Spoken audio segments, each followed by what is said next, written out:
breakup. So we just ask for your patience there, because as the weather conditions worsen, we're going to probably experience more of that. But we are going to do our best to keep bringing you these live pictures on the air. And to see it in real time, it really is something. We talked about how people there, Maurice. I'm sorry, I was just looking at these folks. What are they doing? Up against the ocean there, and they're you know, covering their faces because obviously they feel some of that water coming up from the ocean. Having fun with it. Probably Chris, some sand too. I know, Chris, you still there? I don't know if you can still hear us, but I mean, it's personal, the way that we're seeing Mother Nature attack this shoreline. I mean, this is a place that we've been all of our lives, and now you see it just sort of changing before your eyes. Yeah, Maurice, Christine, we are actually outside Mobile 2 right now, so we can kind of give you a little bit of a more perspective. And I'm not sure if the piece I had done earlier with some people out here was actually aired or not, so you'll have to excuse me if I'm repeating myself from earlier in the broadcast. But as you can see, we're here in Spring Lake, outside of Mobile 2 right now. This is the boardwalk that was decimated during Hurricane Irene. This is the longest non-commercial freestanding boardwalk here on the East Coast, about 2 miles long. About 1.5 miles of this boardwalk was absolutely destroyed about 13 months ago with Hurricane Irene. They just before this summer were able to complete the revitalization period here. A little over $1 million, a combination of federal money and local money, and they were able to get the boardwalk up and running. They actually had engineers, the Army Corps of Engineers, come in to figure out how can they do this differently.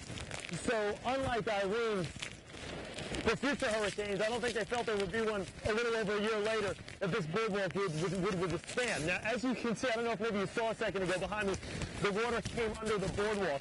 That was one of the things that was done here.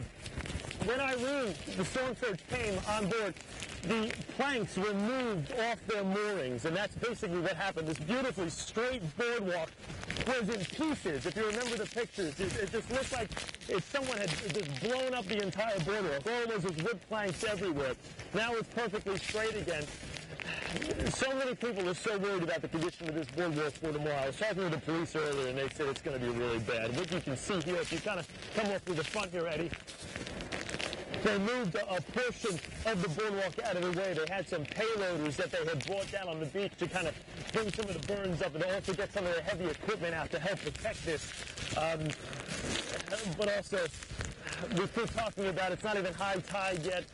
The eye of the storm hasn't even crossed further south on Jersey, and this is going to be a big problem. All this water will funnel from this area here, will come right down this pathway, and then you've got multi-million-dollar homes here right on Ocean Avenue.